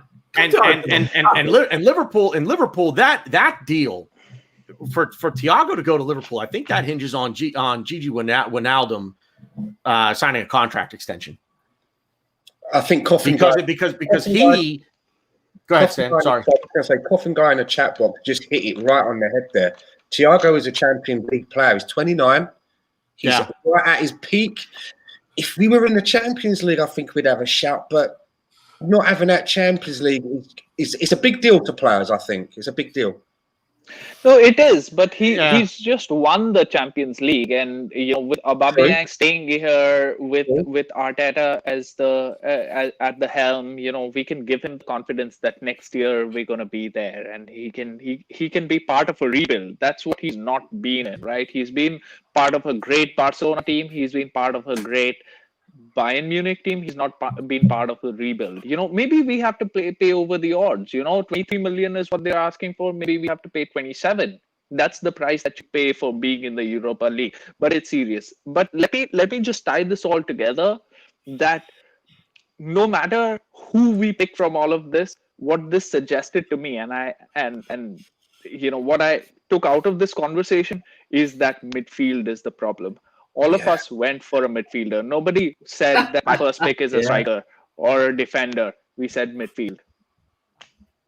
Yeah, that's what it's about. This comment from Matthew Hudson, some player. That's something that for some reason in professional football, guys seem to want to go to the clubs that are already established. Why not go somewhere and make a difference? Why wouldn't you want to come play for the Arsenal when we're a bit down and be the guy that could be remembered as an Arsenal legend for putting us back where our fans would say we belong, which is Champions League, and help this club to achieve its goal that Mikel Arteta apparently was quoted by Willian as saying, winning the Champions League in the next 3 years. What's that, Stan? I just love that comment in the box there by Crook. He'll regret it when we win the thing in 3 years. I missed it. Right, man. I hope that. And maybe I'm too close to the source. Maybe I'm taking this even a step too far. But not even really watching our training videos. But I don't know. I just feel like Aubameyang is just such a fun dude. Like I want to play with him. Yeah. Him and Lacazette's relationship is just really cool. Like the Bash brothers, or you want to join in, be like the three amigos. I don't know, but I just think they're just a lot of fun to be around, and I think that could have a selling point to an extent if certain players know, not even necessarily nightlife, just on the training pitch. If you're getting a good shift in, you're getting a good workout, getting good practice in. But yet you're having fun, you're having a blast, and I think Aubameyang brings that to the team, which who knows, maybe some players look at that, because these players are earning a lot of money. So taking a pay cut here and there isn't that bad. What'd you say, Aubameyang signing is a big statement. He's a bona fide world class player. Everybody who looks into it is gonna say that if Aubameyang has signed up to this, I mean, maybe there's some merit in the project. Yeah, go ahead. So I was just going to say, the sooner they announce the Aubameyang, if it's going to happen, I'm sure it is. But the sooner they announce that, it makes it a little bit easier for Arsenal to talk to other players. And you made a good point there when I said about Thiago Alcantara being a Champions League player. He's obviously just won it. So there's an argument there that if you are building a strong squad and Aubameyang signs, you say to someone like Thiago Alcantara, look, you're going to get us back in the Champions League. And then when we get back in the Champions League, we're going to go for it full tilt because we'll have a couple more windows coming up by then. And something like Aubameyang committing would be a good shaving 10. So I am a little disappointed that for some reason, why is it taking so long? I mean, you see, the Gabriel thing, I was getting impatient with that. And, and you mentioned about the video earlier. I mean, It took so long to announce that. I was expecting his welcome video to be directed by Steven Spielberg and being Somebody, 3D, you know, somebody like, said that this had taken so long, the Gabrielle announcement video, that they were expecting it to have the production value of the Lord of the Rings trilogy. exactly. You know, so why is it taking so long for this? You know, His brother insight Willie. is, But the sooner I they think my announce insight. I think it makes everything a little bit more easier. It maybe makes a partay or an hour. I keep saying like a pirate, but it makes those kind of. It's a sign of intent, right? It's like, look, he's committing to us, right? We've still got this guy. So Hey, Stan, what's a pirate's favorite letter? I don't know. You tell me. K. No, what is a pirate? What is a pirate? Actually, no, matey, it be to sea. Oh, okay. Jesus. Sorry, I had to. I couldn't resist. Rowan, go ahead. You were going to say something. No, what I actually forgot what I was going to say. You got me with that joke. That joke was so bad. What I was saying was actually I remember what I was going to say. What I was saying was I think the reason why we haven't announced the Aubameyang signing is because of this letting go of 55 people. You know, that's again a downer. I also think too, and that's the reason why they aren't announcing that this guy is just gonna sign a $250,000 contract with a $50,000 per goal bonus, you know, and he's gonna make so much money when we've just let 55 people go. So, you know, Arsenal is just finding, you know, a way to balance the negative press that they're gonna get, but you know, what is done. From my perspective, you know, we had to speak about it. We've spoken about it in other podcasts. It's not great that anybody had to be let go of, but you know, announce this. This is leverage to sign the next one. The season begins in less than 2 weeks. Look at Chelsea. They're making waves. You know, there are 7 teams theoretically based on last season's table who are better than us, who are getting better and better. If this, for me, is the most important transfer window in our history. As far as I have seen it, this is the most important transfer window. And if we screw this up, it's going to be a chore. It's going to be a chore to watch Arsenal, you know, try to scramble victories and then end up as a mid-table team. You know, I just don't want that. And I think the whole Aubameyang thing and why he hasn't signed yet too, it kind of goes to what would do. Do we say our daddy podcast, our brother podcast, or I don't know. But the same old Arsenal, the regular version, Lee Judge has put it perfectly and said, you know, he heard that Aubameyang hasn't been announced yet is because he's waiting to see what we do. And I think that's, you know, definitely sensible. And let's face it, actions speak louder than words. You know, Arteta can, you know, preach this thing. Oh, yeah, we'll in Champions League in 3 years. Oh, awesome. We're going to be doing things. We're going to be lifting Europa League, you know, Europa League trophy this year. Cool, awesome, great. And, you know, he's got some, you know, cool things on his resume. Beating Liverpool twice, beating Man City, beating coronavirus. Yes, sister. Whoops, my bad. But, you know, he beat Liverpool twice, he beat Man City, he beat Corona. The guy's done it all. So he's got things on his resume.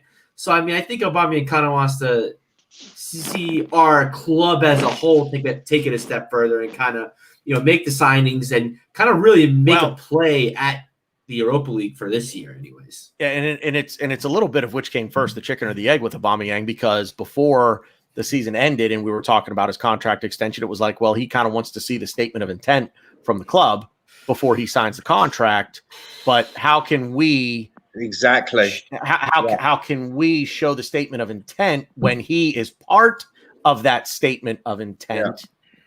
You know what I'm saying? So I agree, but he's playing for us this year anyway. We're not going to sell him. Either we're going to let him go on a free at the end of the season, or we're going to extend him. So I agree. I agree what you're saying, though. I think it's done. I think he's going to sign it. I really. Oh yeah. Because if he weren't going to sign it, I think we would be hearing at this point of, you know, some sort of transfer rumor involving him, that someone has come in, you know, with a bid, or someone is talking. And there's just none of that out there. The only thing surrounding Aubameyang is the contract extension. Then you're not hearing different numbers being bandied about. It's £250,000 a week. The only thing we're really not hearing is goal bonus money. But bottom line, it seems like this is going to get done. Do you think they're going to? Do you think they're going to? Do you really think they're going to raise his goal bonus from 45 grand a goal and put it up even more? Wow, I have no idea about that. I don't know about that. A goal is enough, isn't it? Surely. Not if he keeps scoring 2 at Wembley every time. Yeah, right. Ooh. Yeah, what a guy. So, all right. So we're pushing an hour and a half, and as I said, we are going to try to keep things at right around this time going forward. But it is our first show, so we're going to keep going for a little bit longer here.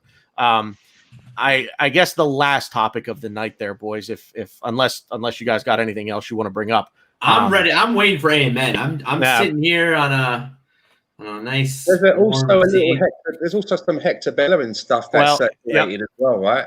Yep. I want to go back to just real quick. I want to go back to Colorado Gooner again. Just paying the utilities tonight, man. Thank you so much, brother. We really appreciate it. I might get an IPA now. No Bud Light. Yeah. Ain't gonna be any Michelob Ultra for me tonight, boy. I thought Ryan was gonna say I'm gonna get a tattoo on my ass. That's quite a thing. Hang on. What's his avatar here? I want the Colorado Gooner to just adopt me. Yeah. Right. No, but for sure, because I don't want to get too into what our future holds for us, but Corona is kind of it's a hell of a drug, but we do plan on meeting up and going to watch games in certain places in America.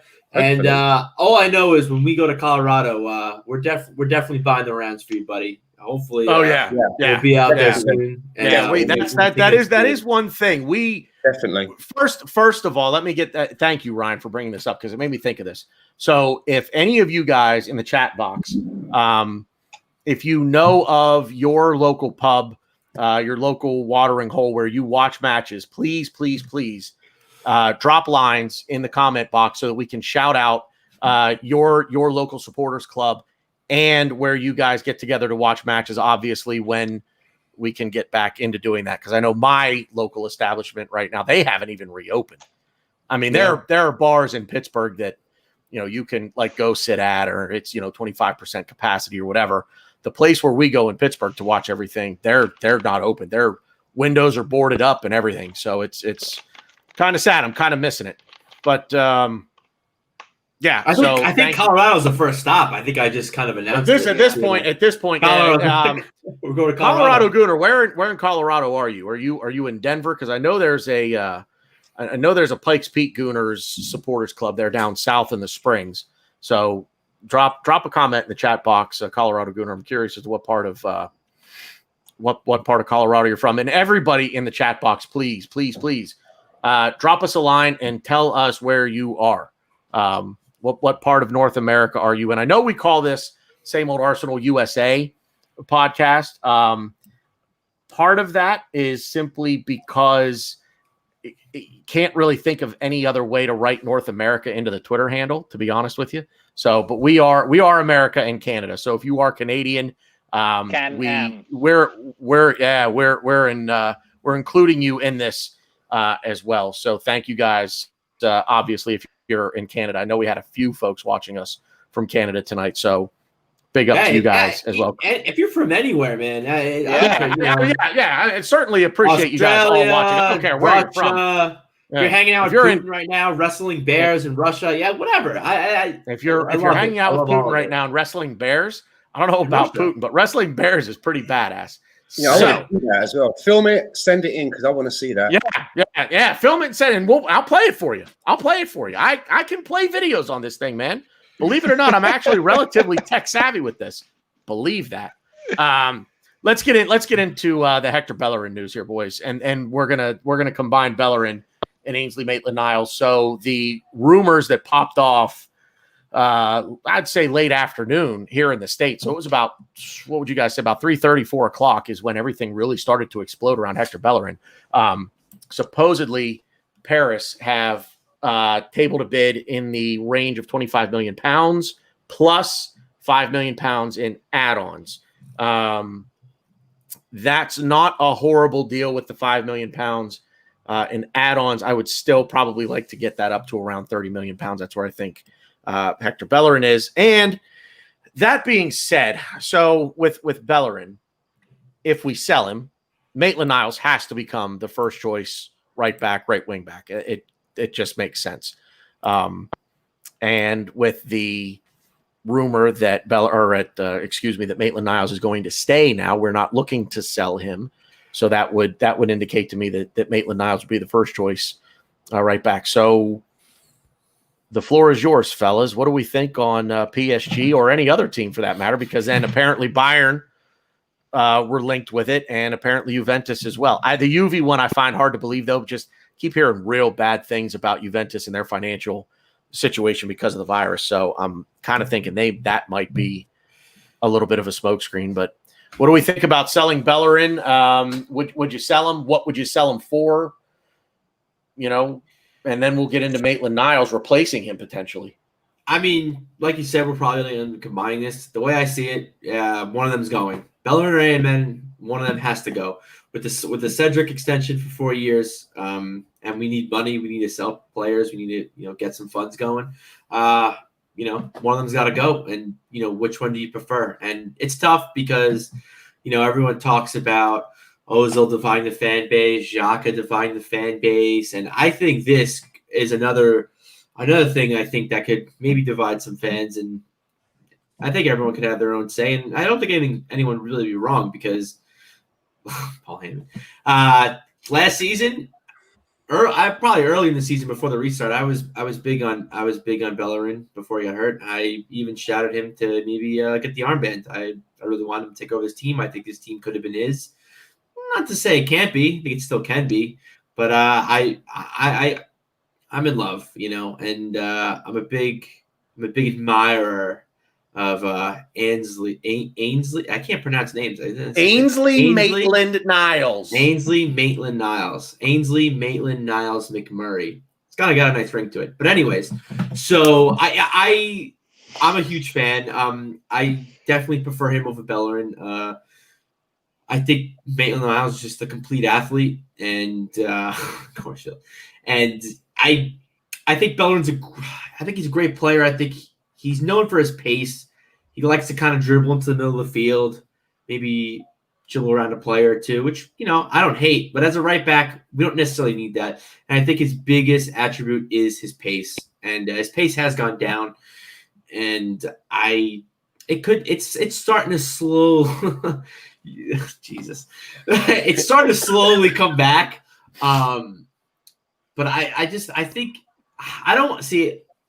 It's like I'm almost about to drop the L word for Maitland-Niles, but I think Maitland-Niles is almost there as far as complete player. It sounds like love, but he's got everything that we need. He's got everything we want. He's got everything, more importantly, that we need to rebuild this club. And I think he's a perfect guy to start that off. He can play right back. He can play center mid, although I don't really know if I want him there. He can play in the wings. He can play left wing back, right wing back, mix it up a little bit. But, I think 35 million for Hector Bellerin, I think is a good sell. You're selling him out of the league. So you're not really going to see him. Maybe we'll see him in Champions League here and there. But I'm also Let me clarify my question. This is for all of you guys because I want to really understand what you guys answer too. But on the Bellerin sale thing, what is your drop dead number? The least amount that you're willing to take for him. So Rohan and Stan, you guys think about that. But Ryan, go ahead. Before I answer that, shout out to Matt Hudson in the chat, and I completely agree with what he's saying. Bellerin cuts in and he doesn't know what to do. It's exactly what he does, and that is trouble. And I think another thing to add to this, another crux to this equation, is Ainsley Maitland-Niles is the perfect partner for Pepe. And I think Pepe is going to be our right winger. Not Willian. I think Pepe is going to be our right winger going forward. Not Saka. Pepe is our right winger going forward. And I think his best game, one of his best games all season was against Sheffield when in the FA Cup when we had Ainsley Maitland-Niles playing right back. And I think that partnership is great. And I think Bellerin kind of takes away from what Pepe wants to do because Pepe wants to cut into the middle. What does Bellerin do? Cut into the middle. And I think it's just it's a clash of styles there. But anyways, so my drop dead, the lowest I would go for Hector. I see it's tough because I think let me throw a monkey wrench into this All right. question real quick. Monkey it up. Ben Chilwell just went to Chelsea for $50 million. Okay. And see, I think this case is kind of isolated in its own. It shouldn't be, but in our case, it kind of is because, in my opinion, we have to get rid of one of them, and we have to raise money. So, in my opinion, I think we're going to take from either AMN or to Bellerin, we're going to take a pay cut. We're going to take less than what we should get. But, in saying that, I would want anywhere upwards of 25, 30 million. But again, I don't mind. I just want AMN. Stanley, what do you think? I think the best answer for what we should get for Hector Bellerin is the one from Mike Hertz. Mbappe plus cash. Man. That's the only answer. What are you chatting about? No, seriously, right? I mean, I'm a big fan of Hector Bellerin's, and there's not many players in this current squad that I'm really that attached to, but I kind of have a bit of a soft spot for Hector. And you've heard me say this on other podcasts that I've always been of the mind that you always get the best out of Hector Bellerin when he knows he's not the first name down on that team sheet for that position. And for so long under Hector Bellerin, there was either players that were trying to come in to be his backup that would get injured, like Debussy, or they weren't quite up to scratch. Every week, Hector knew that if he was like 80% fit, he was going to play. And I think that he lost his performances, trailed off. But when he has somebody chomping at his heels, and I've seen it under Arteta, he's looked the much better player. However, and it's a big however, if he's going to generate around about the 30 million euro mark, and we have somebody like Ainsley Maitland-Niles and Cedric in that position as well, then that money is going to be very useful to go towards the rebuild. Now, on the Ainsley Maitland-Niles side of things, it's all well and good Arsenal saying that they've changed their mind about selling Ainsley Maitland-Niles, but it was Ainsley Maitland-Niles that started the rumours of that he wanted to leave Arsenal. It wasn't the club. He was the first one. He changed his representation. He wanted to engineer a move. He said that he felt that he should, his time at Arsenal had come to an end. He needed to move away to get minutes and cement a position. So if his mind has changed, then fine, let's keep him, because I have to admit, Ainsley Maitland-Niles was one of those players that it took me a little bit of longer than Ryan, for example, to warm to him. Yeah, but I drink it from the same cup because towards the end of this season, he's very useful. He can play in a number of positions. I'm not saying he can be our James Milner, but we do need to have someone in our squad who's a little bit versatile. And if Ainsley Maitland-Niles is willing to wind his neck in and say, okay, I'm not going to be a solid midfielder, I'm happy to play for Arsenal and be used in this way, and he will get minutes, then I'm happy with that. But we've not heard what his stance is, and he was the one that originally started off all of these leaving Arsenal rumours before the club did. So if he's retracting that and he wants to stay, and Bellerin's going to go. We're all messing up names now. I'm not the only one. Bellerin's going to go. Then yeah, I'll be happy with Ainsley and Cedric duking it out for the right back position. So I think it was after the MK Dons game, Ainsley Maitland-Niles came out and said his heart is at Arsenal. Did he? He did. He said, I don't know what's going on right now, but right now I'm an Arsenal player. My heart is at Arsenal. I'm going to give my 100% for this guy. I'm obviously butchering a little bit, but I'm going to give my all for Arsenal. So I don't know. And let's not. I'm tugging. What are you? The trucks that tug the horns. I'm doing that for Maitland-Niles. I'm doing it for Maitland-Niles all day long, baby. But with that being said, I do like Hector Bellerin. I wanted him to be captain last year. I think I'm going to be upset when he leaves. Just because, not even just me, just because fans choose one player over another. It's not, we're not hating on a player.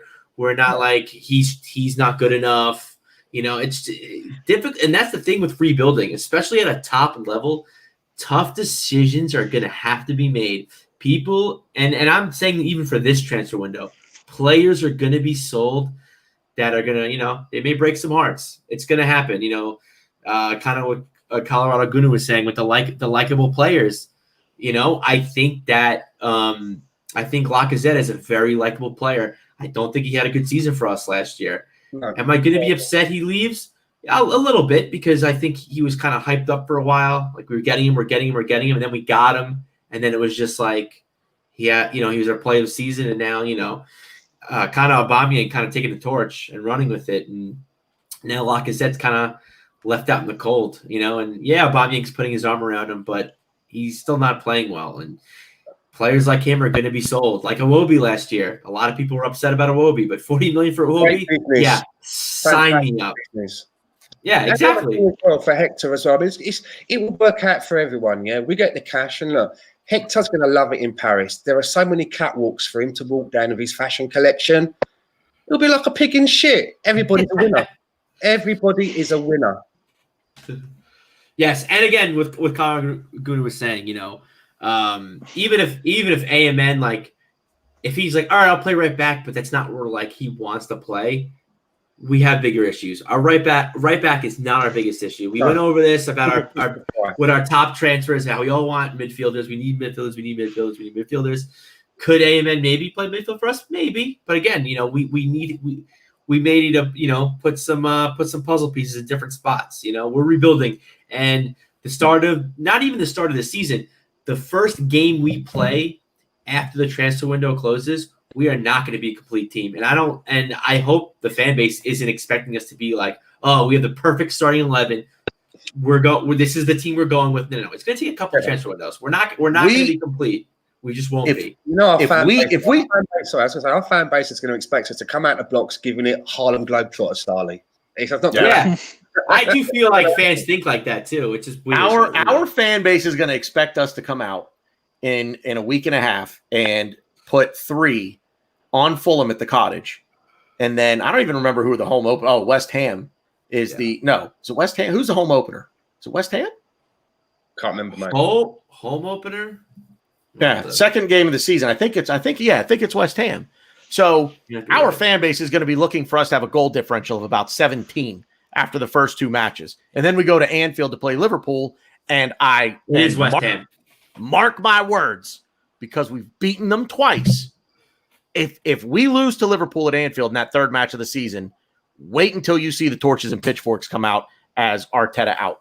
If we don't take out of the first 3 matches, if we don't take 7 points, I think this fan base is going to. I think there's a part of the fan base that's going to turn on Arteta. I don't want to go down this road now because we'll wrap this up in about 3 minutes. Rohan, I want to give you your say on Hector and AMN. Go ahead.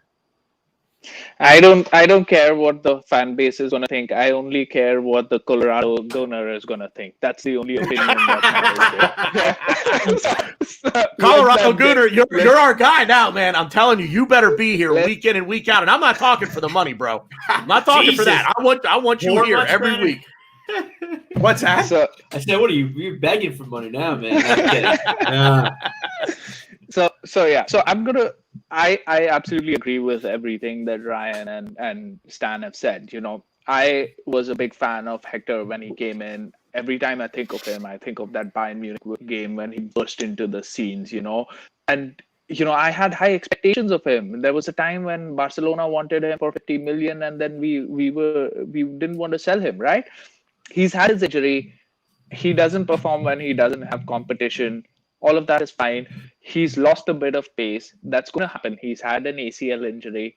But what we need is stability here. Like I said, we are rebuilding. And by selling Hector Bellerin right now, we'll give ourselves another task of finding another right back. Because AMN, he's done a great job wherever he's played.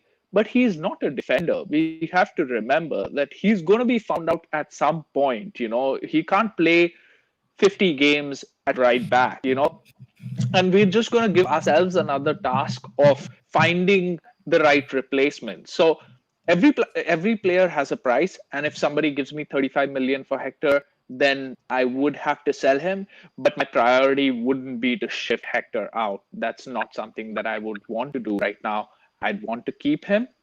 I'd want to address other areas. And then to address those areas, if we need that, then we sell Hector. Then we think of playing AMN at right back. But till then, it's not necessary. You don't need to do it. And I'm not advocating for it. I mean, you can just basically if we're going to base reports, I don't want to do that, but we're going to do it anyway. Bellerin is generating more money than AMN, right? And the right back is the least of our worries. And we need money to do transfers. So the logical move is to sell Bellerin. I'm sure that Ainsley wants to play in that position, though, Rohan. Do we know that? Is he going to be happy? I mean, obviously, you're going to have. Is he going to be right? We give him the number 2 shirt. That's your main position. You know what I'm getting at? Do we know this? I mean, we obviously, before you sell Hector, you got to talk to Maitland-Niles and kind of get his head straight. And that's the thing, too. I think he needs to be – he knows the situation, too. He's part of the club. He's not an idiot. Our midfield is weak. He maybe thinks, our midfield is pretty awful. I could probably get in. I could probably get in there somehow. But I think he knows that his home is as not even necessarily right back or right wing back. He played left wing back with Tierney playing left center back, which I don't hate because he's another person. Tierney, he could play the center back, he could play out in the wing. But I kind of want to see Tierney on the left wing too. So it's again, the pieces are starting to slowly form together. If we sell Hector, put Ainsley out right, Tierney could then play out left.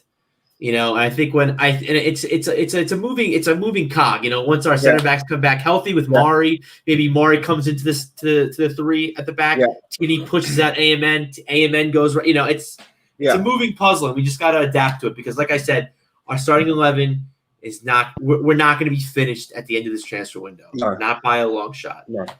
No, I don't think so either. I think if things fall correctly for us, though, we could be well on our way. I would very much like to say, I think the Thiago thing, man, I hate to say it. I was excited about 2 weeks ago for that. I really thought it might happen. I just don't think it's going to happen now. No. So I think my attention is turning to Hussam Aouar, and the Thomas Partey thing seems to be gaining legs again, as does Aouar. So getting those 2 guys in, that's big, man. Bring in those 2 players, and we get Danny Ceballos back on loan. No loan fee there. We're just paying his wages, which Sports Illustrated had reported are £50,000 a week. That is an absolute steal, my friends. That is an absolute steal to get Danny Ceballos back on loan for that kind of money. That's it. We're going to wrap it up here. So I think we're going to do. How many have we got watching? This tells me 67. If I float over to YouTube, how many 63? Likes? How many likes do we have? 51, and we got 1 thumbs down. Okay, that's probably Megan. Listen, if you want to do a thumbs up or you want to do a thumbs down, you don't mind because it's interaction. Google counts it as interaction. Thumbs up doesn't move us up. A thumbs down doesn't move us down. Just interact. If you like what we've been doing, don't freeload. Before you leave, hit the likes. If you didn't like it, give us a thumbs down. Tell us why. Yeah. If you don't like us, if you gave us a thumbs down, just tell us why. And maybe there's something we can change. So, yeah, but yes, please. We'll just get rid of Ryan. It's as simple as that. I was preventively going to call one of you 3 out because I knew one of you was going to kick me out. He's the most expendable one. The redheaded stepchild. Oh, get used to it. All right, Stan, I'm going to stick with you here. Final thoughts on the very first episode of Same Old Arsenal USA. Go ahead. We made it to the end. And on a serious note, though, a lot of people in the chat box from lots of places I've seen people in there from Jamaica. I've seen people in there from Los Angeles. There were so many people in there. Colorado, the UK. I mean, in the UK now, right? I mean, it's like, if you're wow, you know what I'm saying? God bless. You've either got insomnia or you're a vampire. Either way, we don't care. Thank you very much for watching, and come back and see us next week as well. Send us questions. Let us know what it is that you want us to talk about. But it's our maiden voyage, and look forward to plenty more of this. Rohan, I'm going to come to you next. So absolutely love the first episode. We've done tons of podcasts, all of us together, but we had, a little bit of excitement for this one. And, it's great that we've made it to the end. It's been enjoyable as usual to be with you guys, to be with the guys in the comments. And, this is called Same Old Arsenal USA just because there is a Same Old Arsenal that exists. But this is Same Old Arsenal Global. We love everyone, we respect everyone's comments, and we want to respond to everyone's comments. So, our Twitter handle, it's at Same Old AFC USA. Hit us up there. We've got our individual names tagged there. You can hit us up there. On Twitter, just send in your questions. Tune in. We're here every Tuesday, 9:30 p.m. Eastern Time, USA. Or even if you're watching on playback, just leave a comment. And this is for you guys, Absolutely loved it. And we all love football. We all love Arsenal. Get your friends, even if they don't like Arsenal or they don't support Arsenal, there's a perspective to be given. We're talking about sports that just, in these unprecedented times, it just connects everyone. And we're just trying to spread some positivity here, not talk about the things that are going on outside. We're talking about the stuff that keeps us going week on week, right? So yeah, glad to be on here. Cheers, Rohan. Always a pleasure, man. Always a pleasure. Ryan, keep it clean, man. Just keep exactly what To Rohan the said. name. It was fun, and I can't wait to, we started this journey, and I'm excited to keep going with you guys. And exactly what Rohan said. Please tweet at me anything, discussions. I talk about other stuff too. I love all sports. I'm a big gamer.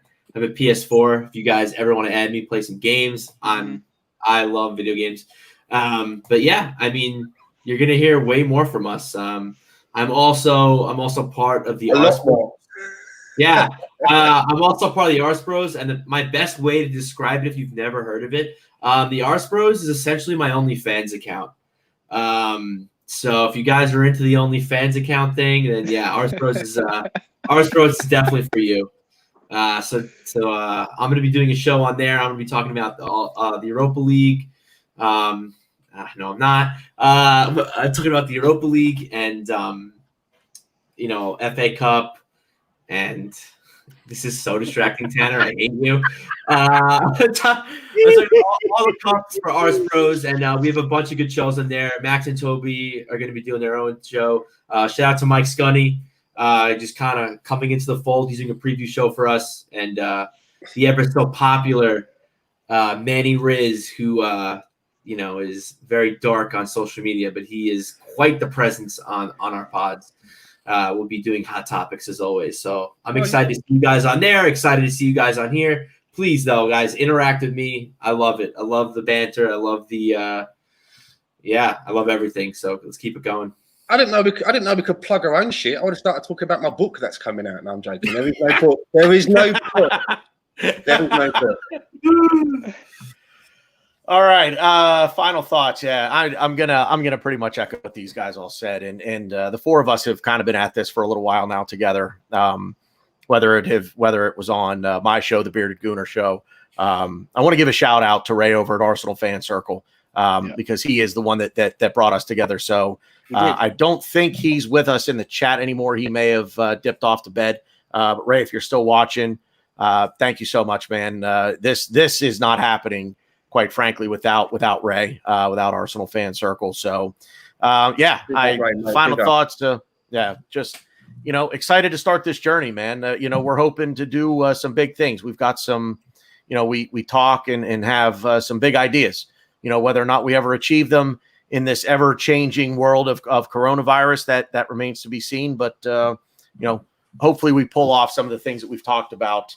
And like I said, these guys were three of the very first names on my team sheet when I was approached to do this show for Craig and the guys across the pond at same old Arsenal. So excited.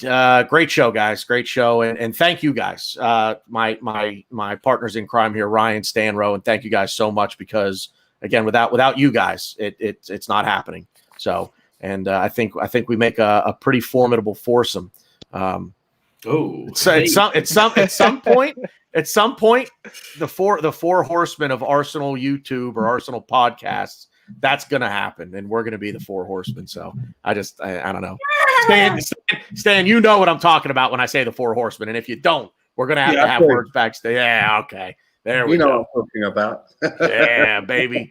Yeah. Sorry, we are. A lot of us are closet wrestling fans over here as well. So, Yeah. So, everybody in the comments, everybody watching live, thank you, guys. You guys have been amazing. The chat box was blowing up tonight. All good stuff. Colorado Gooner, I got to give you a special shout out, man. You've been tremendous. Thank you so much for all of the support. We really appreciate that. Can't thank you enough. Everybody who's going to watch in the replay, hopefully you're still here and you hear this, but everybody watching the replay, thank you guys. Please drop a like, drop a subscribe to the channel, hit the bell so you get alerts every time we're on, or every time the guys across the pond are on doing a show. Still going to be working on the Bearded Gooner channel. That's going to kind of go on the back burner here for the next couple of weeks. I'm putting together some ideas for some different shows over there. So stay tuned for that. But I think that's about it for us on the first episode. I think everything went well. And one more thing I want to say to all the people that are listening after the fact, tweet at us. If you had some interesting opinions, interesting takes, and you want to get our opinions, or you want to converse more, kind of what I was saying before. Just because the podcast is over doesn't mean us talking about these topics are over. So, if you're listening now and you kind of missed the live comments, you guys tweet at us, let us know what's going on, and we will answer. And you can find us on Spotify and iTunes. So look for that as well. And if you can't watch a YouTube show, if you're driving for 3 hours or something, go ahead and throw us on, and hopefully we don't bore you to death coming through your car system. So wear a seatbelt, please. Wear a seatbelt. And if you're riding your bike, wear a helmet. The Arsenal Luchador. Unlike Stanley Knievel, who doesn't wear a helmet. Yeah, unlike Stanley Knievel, who doesn't wear a helmet. I don't know, man. What kind of a stunt man doesn't wear a helmet when he's riding a bike? So that's it. Thanks, everybody. Really appreciate it. We will be back next week. We're going to do a little bit of a season preview next week. We'll kind of dive into the schedule. Hopefully some more transfer news, things like that. So look for us next week, every Tuesday, 9:30 p.m. Or did I say every Tuesday? Every Tuesday, 9:30 p.m. Eastern Standard Time. And that's it, fellas. We are out of here. 30 PST time for Canada. US. Yeah, Stan, say it one more time. 6:30 PST time, Canada. There you go. Hey, guys, good footy talk. We'll see you out there. Like a sound you hear that lingers in your ear, but you can't forget from sundown